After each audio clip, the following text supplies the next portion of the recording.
this is great.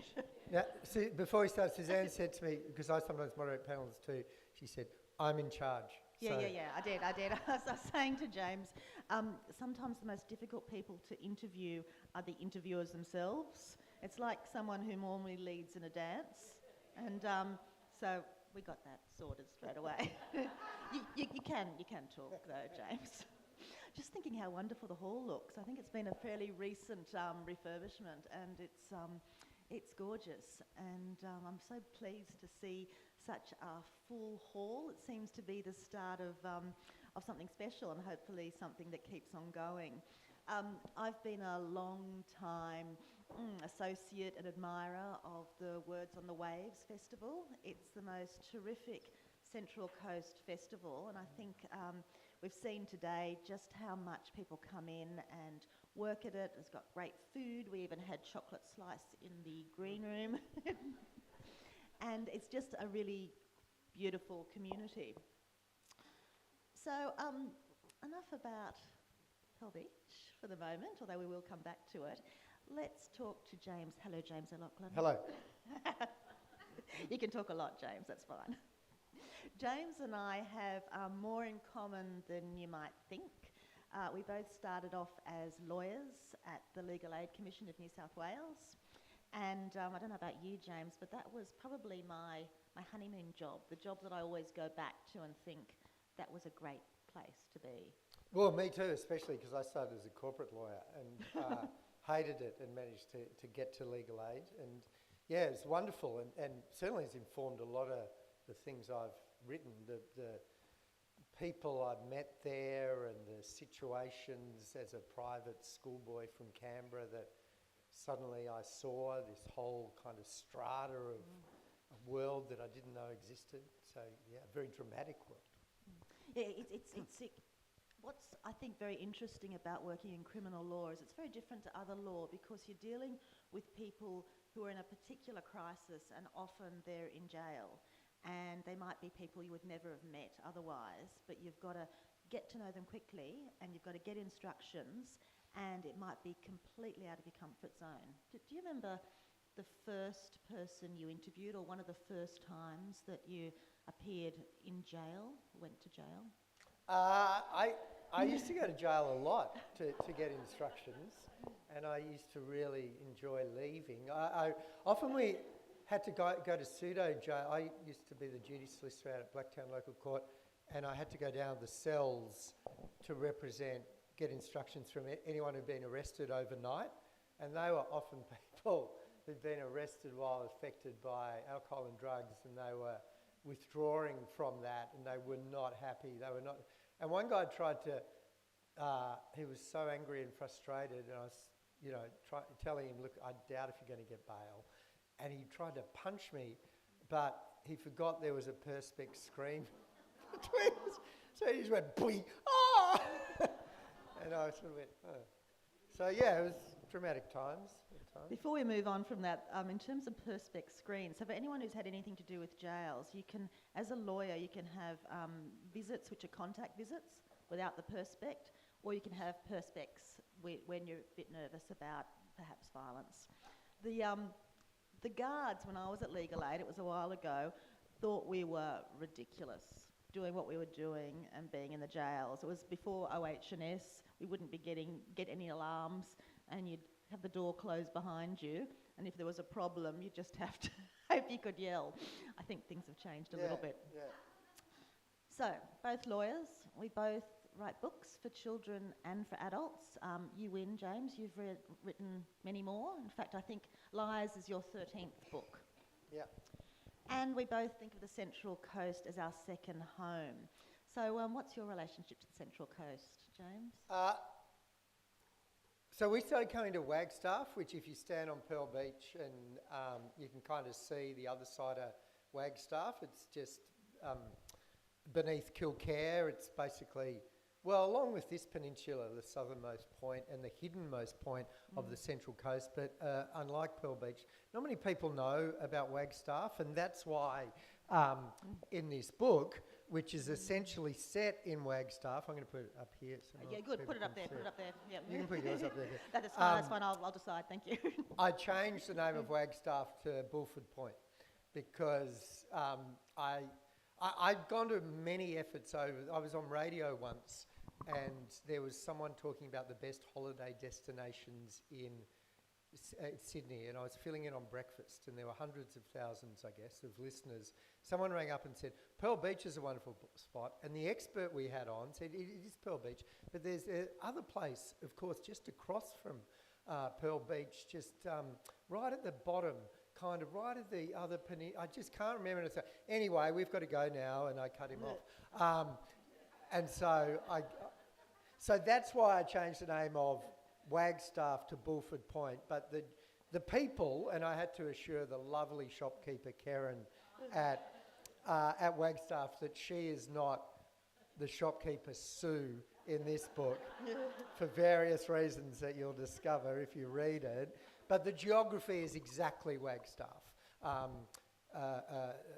National Park, jetty, beach, and the central square is kind of a central part of the book, and one of the subplots of the book is development coming to that central square with more shops and a retail residential hub that someone wants to create.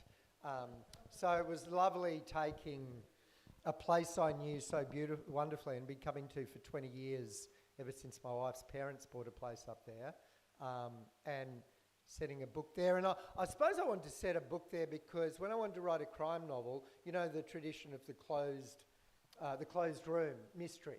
That is, that it's a certain number of suspects. And Sydney, where I live most of the time, is not a closed room. It's a very open room. So the idea of setting a crime novel in a place, in a little town, a village, where there are a finite number of people was something I wanted to do, and I thought the best thing to do was to take one I knew pretty well. Yeah, and of course the beach is good, and one road in, one road out is good, because it makes its own stage, doesn't it? Yeah, beautiful. Yeah. I find schools are good for that as well. So a school is also a closed community, somewhere where people know and interactions are common, but there's also some secrets. Yeah, exactly. So give me your elevator pitch, James. So what basically in this book, and I think in all the books I've written, I've drawn on my criminal law experience. So Joe Griffiths grew up in Bullford Point, but he and most of his friends, when they finished school, they moved to Sydney, and they were in a band, and they wanted to make it big, and it looked like they would for a while, and then for various reasons the band fell apart, and all the rest of them went off and got jobs and careers, but Joe took it very hard, and he started taking drugs, and then he was taking too many drugs, and he was committing crime to finance his drug habits, and he ended up in jail, and then in his late 20s, and he went to rehab, and now he's come back to Bullford Point, aka Wagstaff, to try and fix his life up, right? To try a new start out of the temptations of Sydney. He gets a job working for the local Handywoman Barb Young, 58, and hopefully you ask me why I've picked her as my detective, because I want to tell you. I might not. But you're in charge. Thank you. Obviously. And then a woman that Joe's seeing is murdered. Now, who's the most obvious suspect for the murder? You always start with the boyfriend or the partner, so that's Joe. You always start with the only person who's got a criminal record in this small, peaceful town. That's Joe. You always start with the new guy in town because before Joe came back, there was no crime. That's Joe. So the cops know that it's Joe. But Barb, his boss, thinks it wasn't Joe. And she starts her own investigation and to try and find out who murdered this woman, and in doing so finds a whole web of secrets in this seemingly friendly small town. Well done. Excellent elevator pitch. Thank you and good night.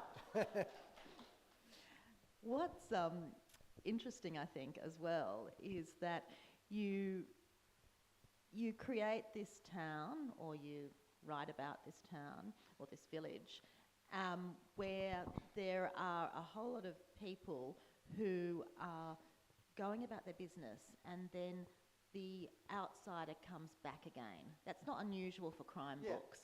So you've got, I mean, if anyone's familiar with Chris Hammer's work, there's often the journalist who comes back to his old haunt. I think Jane Harper does something similar, but it's often the journalist, it's a psychologist, it might be the police person who always happens to be on holidays for a long time, or suspended. Whereas Joe is a different protagonist, isn't he? Well, Joe, and he is or a different not, catalyst. Yeah, perhaps. he is the catalyst. That's a good way of saying it. And he is not the person who ends up solving the crime. Barb is. And I wanted to pick someone. So when you work out, when you're doing a crime novel, one of the things you've got to work out is who's going to solve the crime. And often it's the police. And that's the big question, really. Is it going to be a cop? Because then it's their job and you don't have to justify anything. It's just their job. Or is it going to be someone else? And if it's someone else, well, why are they doing it? It's not their job. And how are they doing it, given they don't have all the resources of the police? So that's and possibly because we were both legal aid lawyers and the cops were, even though most cops were, doing a really difficult job and doing it really good, for us they were kind of the enemy. I didn't want to make the cop.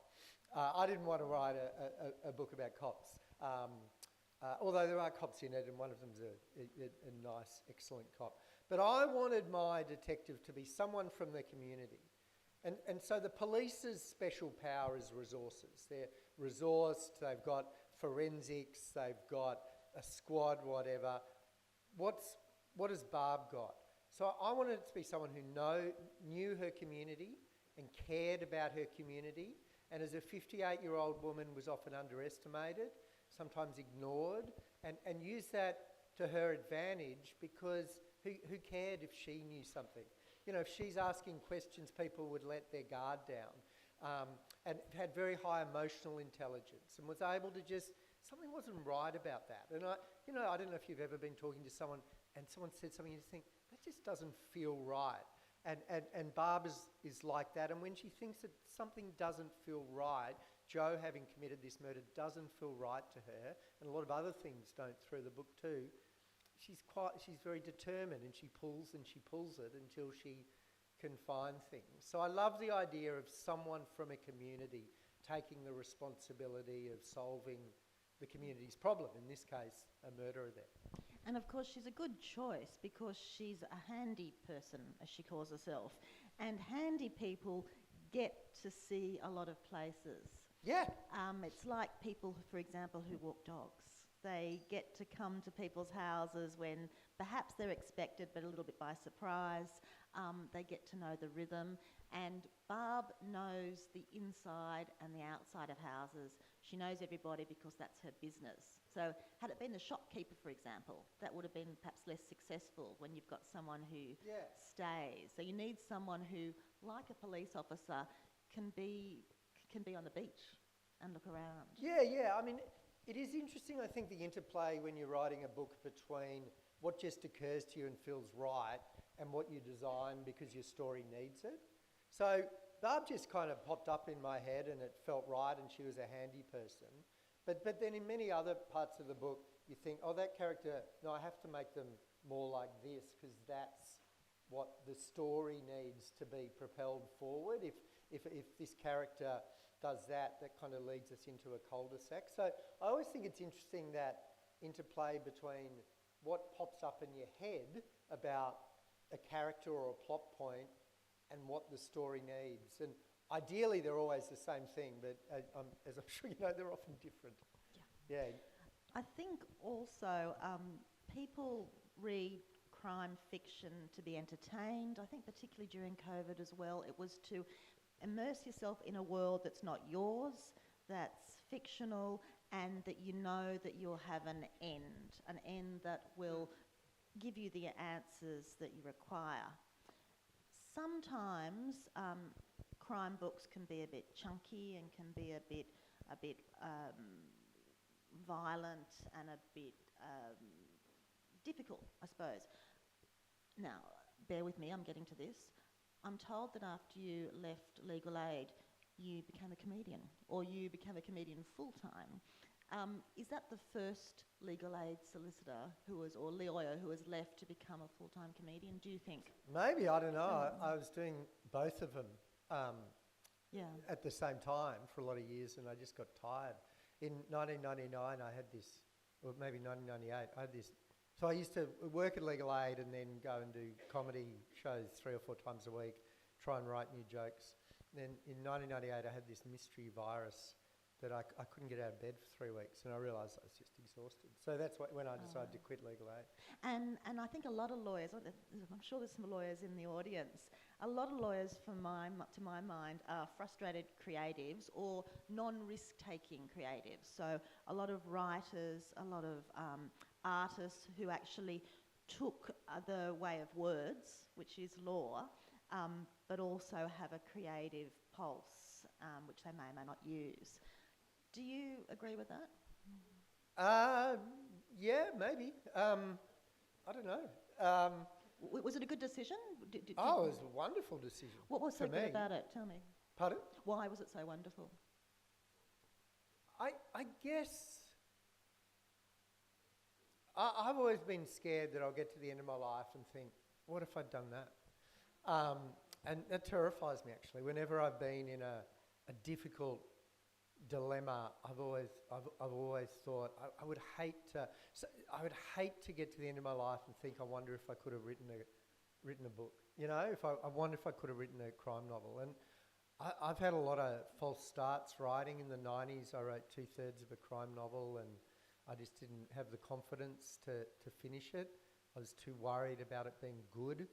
I think to be a decent writer, or to do anything that requires any creativity, including cooking or designing your own garden or whatever, you've got to have 2 things. You've got to have the creative part of you that is coming up with things to do. Maybe we'll put the roses there. And then you've got to have the editorial part of you that says, maybe that's not a good idea.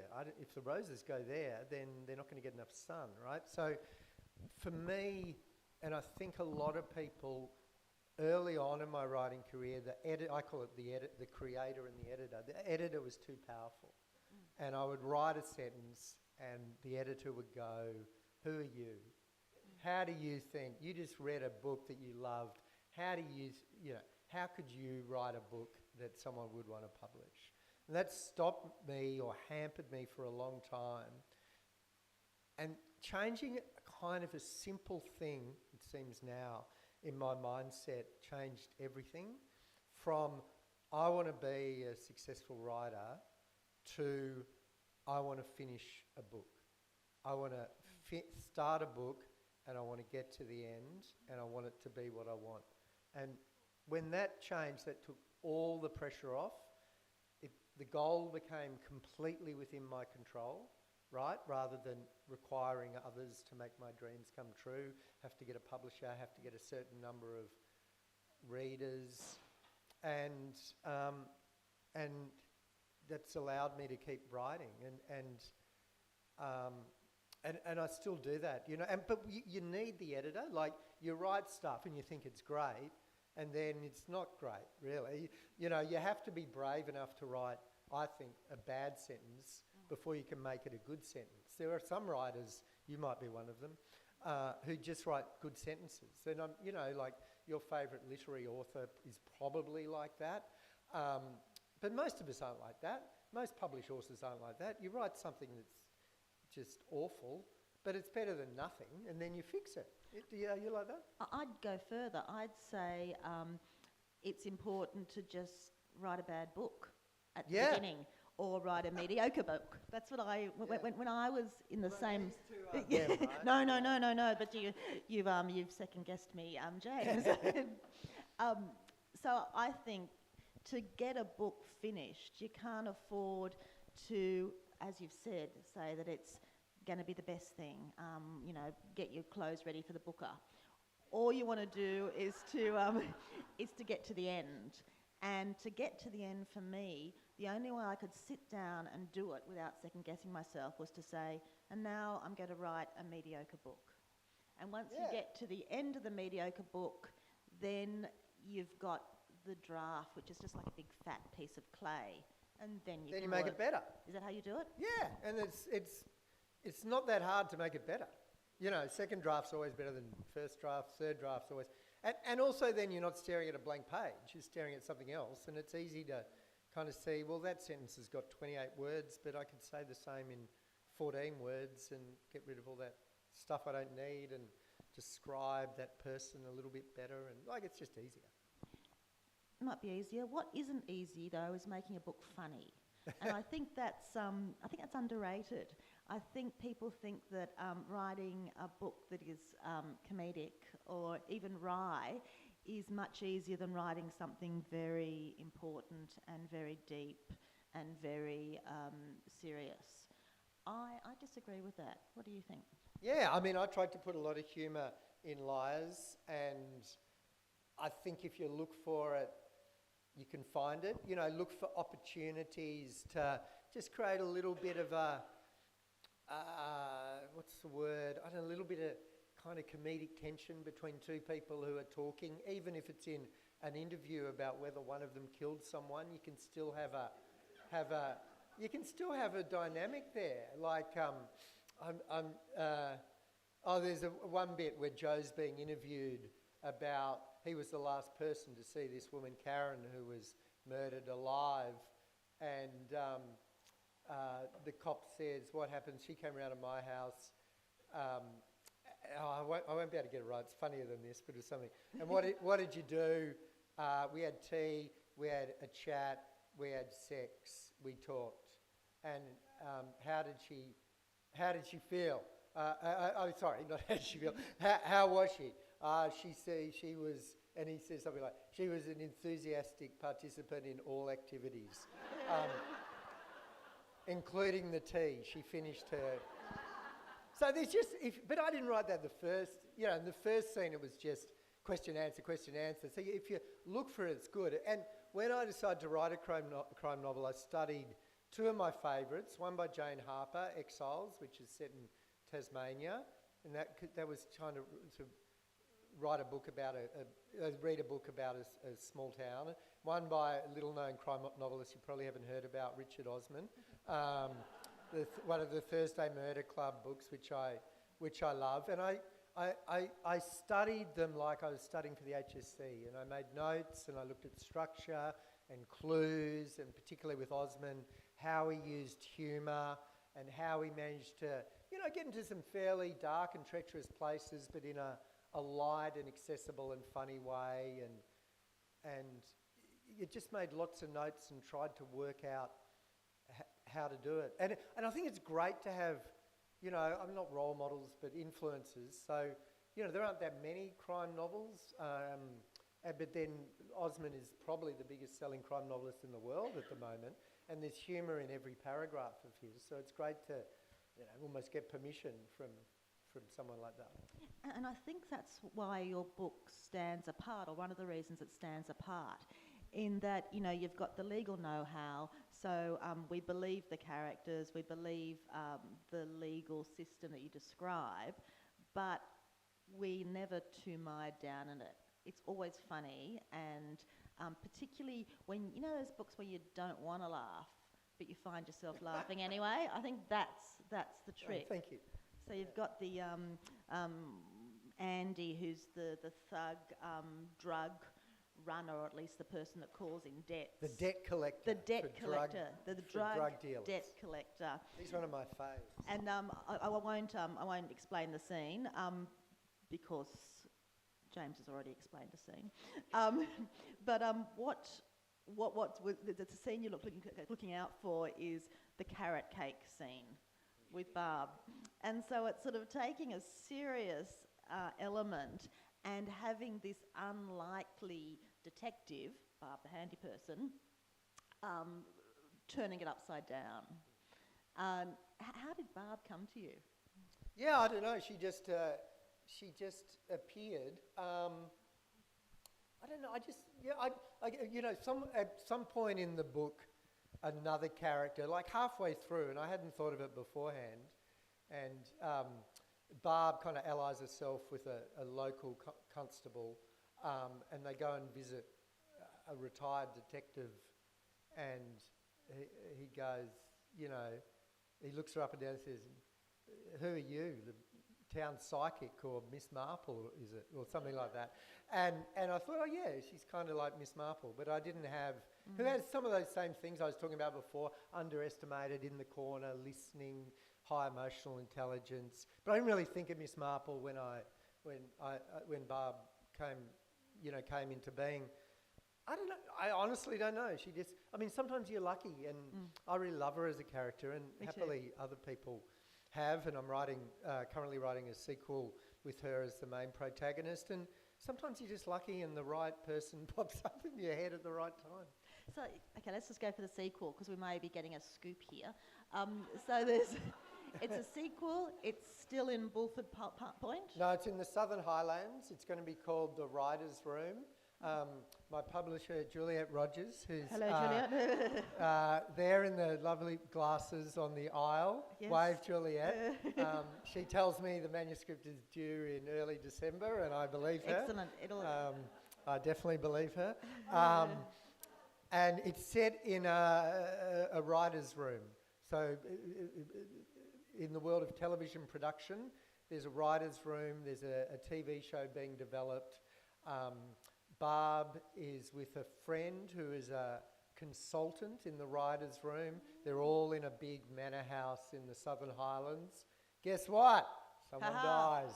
Someone dies. That's, But it's I'm really enjoying it because I've worked in TV writing, and I've worked in writers' rooms, and they're really weird places, and they're full of everyone being nice and witty to each other and hating each other because they all stomp on each other's ideas, and networks are hated by every writer, but networks have the power. And so, yeah, I'm really enjoying writing it. It'll be out next year. Hey, Juliet. That's clever, because when you said that you were writing a sequel to Lies, I was thinking, how many murders can you have in Bullford Point, being so small? According to lots of English crime shows, you can have a hell of a lot. It's amazing if there's anyone left. But who would have thunk it? Just move the handy person elsewhere. Yeah. Excellent, excellent. You've spoken about writing for TV. You've spoken about the dreaded writer's room. What do you prefer in terms of performance? Do you prefer being at home writing your book, or being on TV presenting shows, or being on radio hosting? Yeah, they're all good. I mean, I think it's been so good for me over the last 10 years to spend much more time writing, because everything I've done before then, performance-wise, has had preparation and performance. And I call performance the lollies. That is preparation. You sit at home writing jokes, and you go on stage as a comedian, and people hopefully laugh, and that's the lollies. You feel good, self-esteem boosted, feel like you're a legend. Radio, the same. Spend a couple hours preparing the show, a couple hours doing the show, that's the lollies. TV's the same. But with writing, I mean, this is the lollies now, but, and this is, I'm loving this, but on the other hand, I would not spend an entire year of my life writing a book just for this. No offence. Like, it's really good, but I would spend 3 hours preparing a radio show to go on radio for 3 hours. But I wouldn't spend an entire year, right, just to give a couple of talks. So the preparation is the performance for writing. You have to enjoy the process. It can't be a means to an end. And I think that's a really important thing. And you know, we don't enjoy every second of it. No. But to me, it feels like something I should be doing. When I was an only child and I didn't have any friends who lived within, a kilometre or so of me, I spent a lot of time as a kid writing. And I mean, let me tell you, building a tunnel or something is amazing, and I couldn't even begin to think how you would do that, like the cars can drive through. But to me, always I've thought the highest thing, the most amazing thing I could ever do could I write an entire story? And so for me, that has always been the most aspirational thing. And so even when it's hard, I haven't got to the point where I think, stuff this for a joke yet. I want to keep wrestling with it. I want to keep doing it. I know that that's good for me and good for my mind. And getting back to the TV thing, look, TV's the most ridiculous one. Like, you get up and say, "Hi, I'm James O'Loughlin and welcome to the New Inventors," and literally 5 people run up to you and say, "That was amazing." And so it's really nice for a while, but then it does give you an unrealistic idea of how cool you are. Do you know what I mean? Like, it's not that great for you in the long term. So the fact that, we spend a week at home working on our manuscript and no one gives it complete, no one cares at all, no one's saying that was amazing, I think that's really good on a human level, for me anyway. You're probably more, balanced and healthy. We can discuss that later. So what I find interesting as well is, and all the readers and writers in the audience will know as well, you come into a book, the world of the novel, and it can be a completely fictional world, so it can be fantasy, or it can be very realistic, and in fact you can go and visit the house where it's set, or you can visit the street.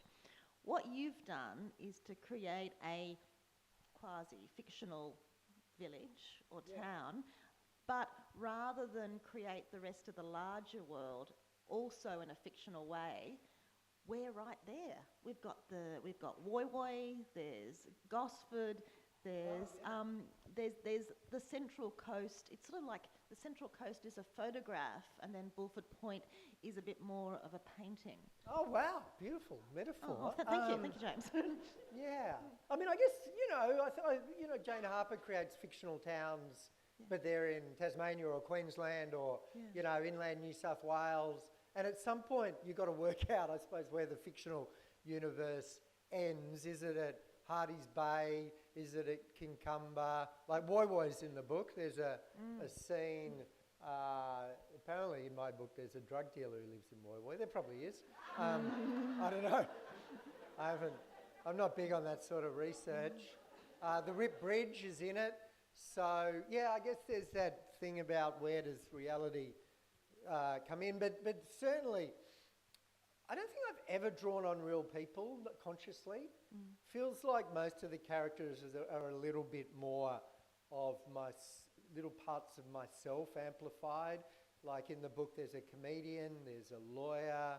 I'm not very handy, so the Handywoman isn't much part of me, but maybe the curiosity is. I mean, Joe's a recovering drug addict. That's not me, but I like his kind of recklessness and his who gives the stuff attitude. I mean, we've all got so many different parts of ourselves, but other people, do draw on their friends and people they meet, and I've always thought that's a bit dangerous. So I've never.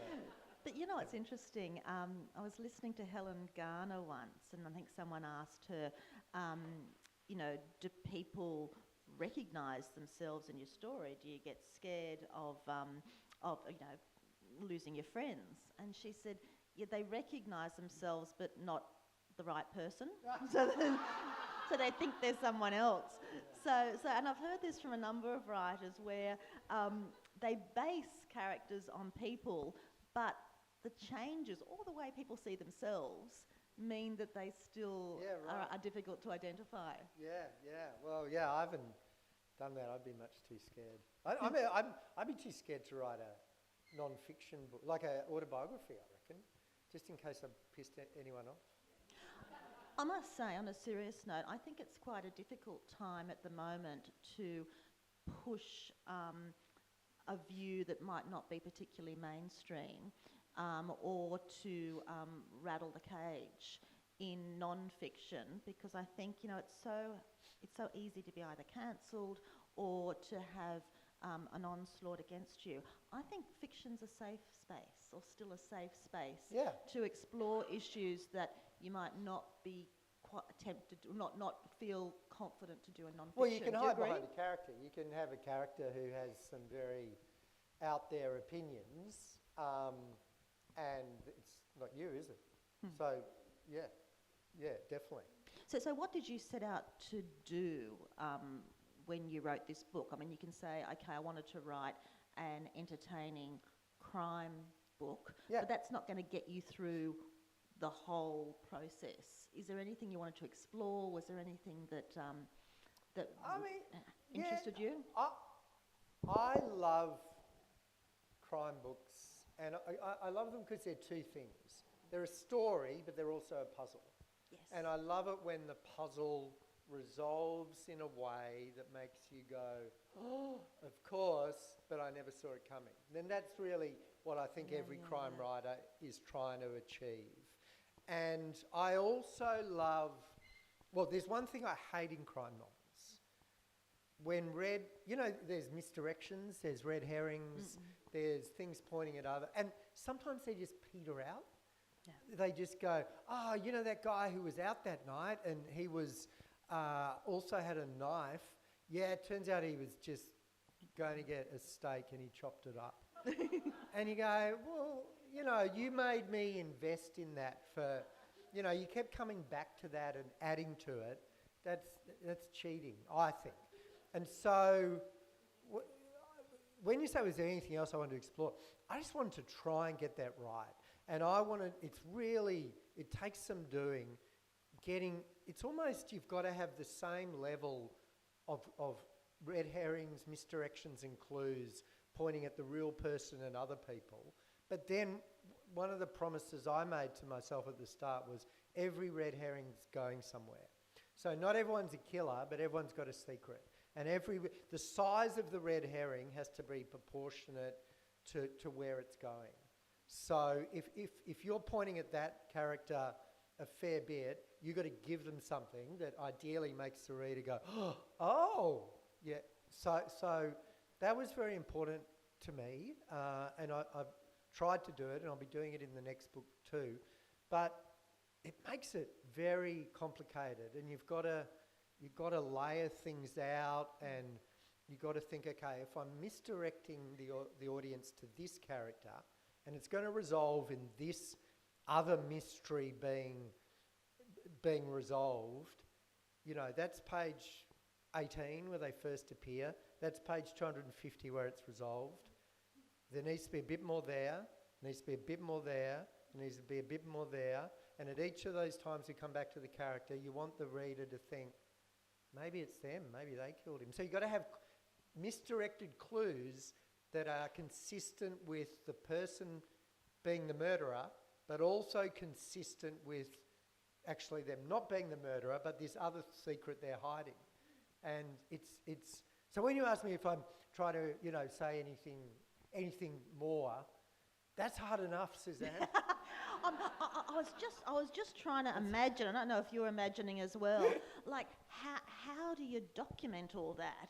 Is it a whiteboard? Yeah. Is it an enormous butcher's paper? Is it a software package? I mean, it's not software. It's two documents. One's which is the manuscript that isn't just it just has all sorts of. So I just think whenever you get anything, I don't know if you think this. I'd be interested. Just get it down, right? And it might be just the outline of a scene, might be 5 lines of dialogue, might be just a realisation that this clue's going there. Just write it down and you can come back to it and expand it later. It's kind of like walking around a dark forest at night with a torch, right? The book is the entire forest, but you can only see a little bit of it. So whatever bit you can see, get that down. And then when you walk to the edge of where your torch shows, like when you write all that down, then you can usually see a bit further. And so you get that bit down. And so you keep doing that, and eventually the darkness is illuminated, and sooner or later more and more of the forest becomes clear. But it's for me, never clear at the beginning, never clear halfway. You know something's there, and just get down what you can, and it doesn't have to be coherent yet. You like that? I just think that the first thing that came to my mind was COVID jigsaw puzzles. Do you remember how everyone suddenly did COVID jigsaw puzzles? And I don't like jigsaw puzzles. I'm thinking, why am I going to spend 5 hours on something that I won't be framing, that I'll just be wrecking again? But, of course, I got caught into it. Of course, it's totally like a jigsaw puzzle, except that as you do it, you're designing the pieces. Yeah, that's how I think about it. I think about it like that a lot. Oh, that's good. Yeah, Yeah. yeah. I think any book's like that. Interesting, interesting. I think reading what you've written about crime writing and what you've spoken about elsewhere as well, I think it's been the most comprehensive look at that blow-by-blow account of what you're immersing into a manuscript that's got to look seamless by the end. Yeah, it does. I mean, that's the other thing. When I was writing the book, every few pages I'd write a little note to myself, don't just make it a flow of information. It's got to be a story, right? Yeah. The flow of information has got to be so subtle that the reader doesn't know it's a flow of information. They're just reading a story and they want to turn the pages, you hope, because they found something interesting, they like that character, you made them laugh or whatever. As I said, I studied one of Richard Osman's books, and he will often have a 4-page scene that's delightful and you want to keep reading and it's funny, but then you go back and look at it and say, the thing we needed for the story from that 4-page scene is 3/4 of the way down page 3 and it's one sentence. That's all he needed. And he designed a lovely frame for it really and a beautiful picture that went around it that was in itself utterly engaging. But that's all you needed. So you hide the information, if you like. That reminds me again, I know we've talked a lot about the law, but I was never a barrister. I don't think I would have been particularly good at it because I thought it was about finding the truth. But in fact, what it is getting rid of as much evidence as you can, so you're left with just a tiny, tiny bit. Yeah. And that's what it seems to me that you've been saying. So you've got to do 2 or 3 things at once. You're writing the story, you're giving the clues, you're hiding the clues. Yeah. I think that's all true, and I think that I've done that in every book I've written, even though most of them aren't crime novels, and maybe lots of writers have. Maybe you have too. You're saying, look, for me to get here at the end, I can't just write a story and then have the end. It's got to be layered. It's got to be satisfying. So that thing that character does at the end, where she leaves her husband or whatever, you've got to actually sow the seeds of her gaining the courage to do that, and it's got to be like something in a shop where someone overcharges her and she starts to walk out, then she goes back and says, excuse me. So you've got to have something like that of her gradually. If you start with the idea that she's a meek, downtrodden person who's been exploited and is in a terrible relationship, you've got to have the steps of, and this is all nothing I've written, I'm just making it up, that have the steps so that the reader doesn't think at the end, she's this meek person all of a sudden and suddenly she just did this incredible thing. We've probably all seen or read stories where that's happened, so you've got to make sure that doesn't happen. And you get to be the big boss. Because you're in charge of the whole world. Yeah, isn't that good? That's great. Yeah. We were just talking about being in charge or collaborating. What do you choose? Oh, I'm in charge. I mean, I didn't love being in TV writers' rooms. I found them... I remember saying to a producer I was working with, I would rather I wrote the entire story and it wasn't quite as good. That's just who I am. But all my favourite TV shows were made by a group of people. Breaking Bad is my favourite TV show ever. A writer's room of 7 people. And it's just, there's no intrinsic reason why novels are written by 1 and TV's written by 5. It's just how it's evolved. But it's a very hard mould to break. So I think most authors are more the alone people. But just going back to that being in charge thing, when I wrote kids' books, I used to go around to schools and I used to say, and I think it's just as relevant, writing is about asking questions you don't know the answer to and then answering them, and you can't be wrong because you're in charge, right?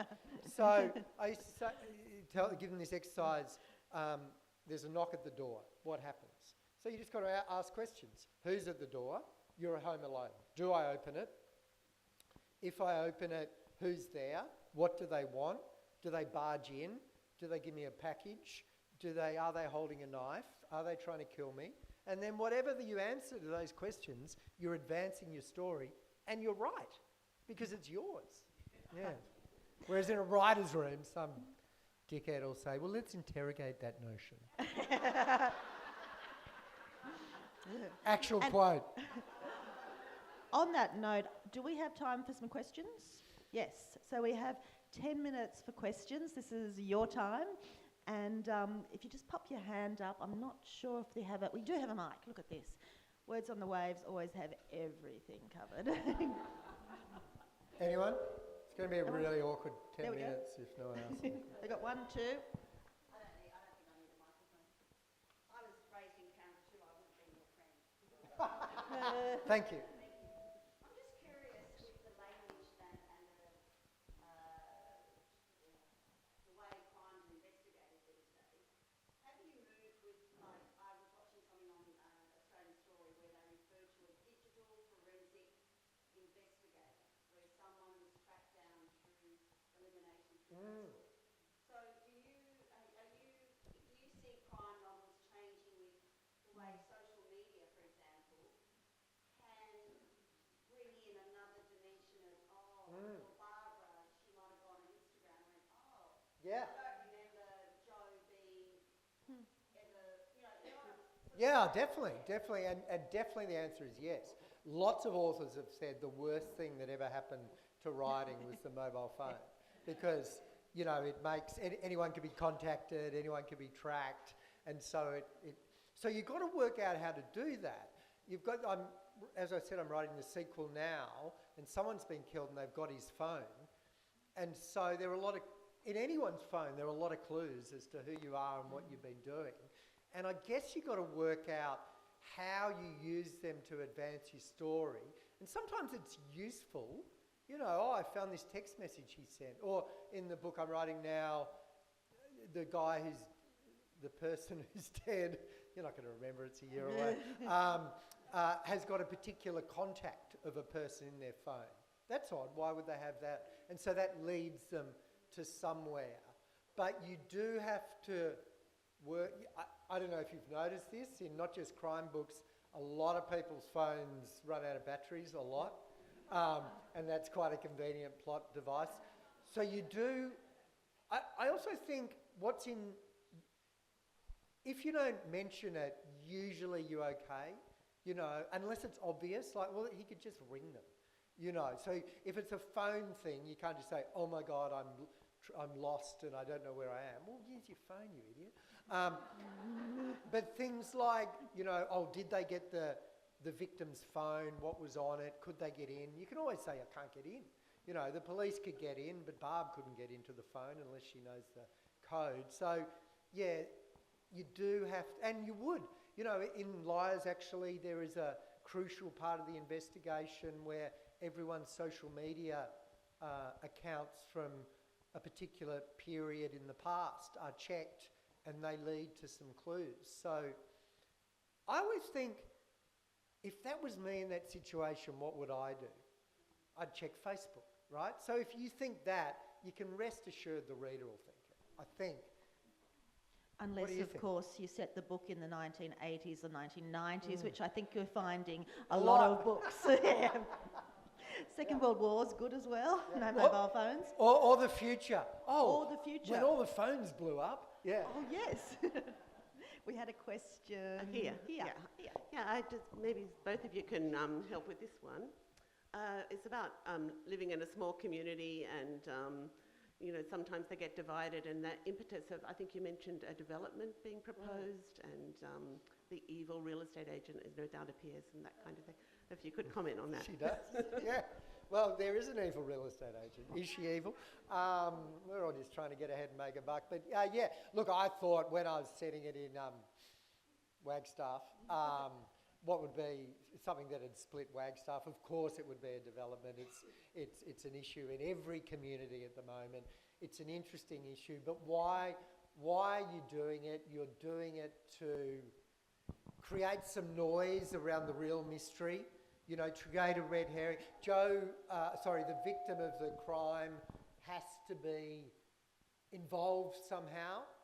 Do you know what I mean? It can't be the developments over here and the murders here. They've got to become interlinked to provide, is that something that was involved. So yeah, looking for those hot button issues is important. Things that people will relate to.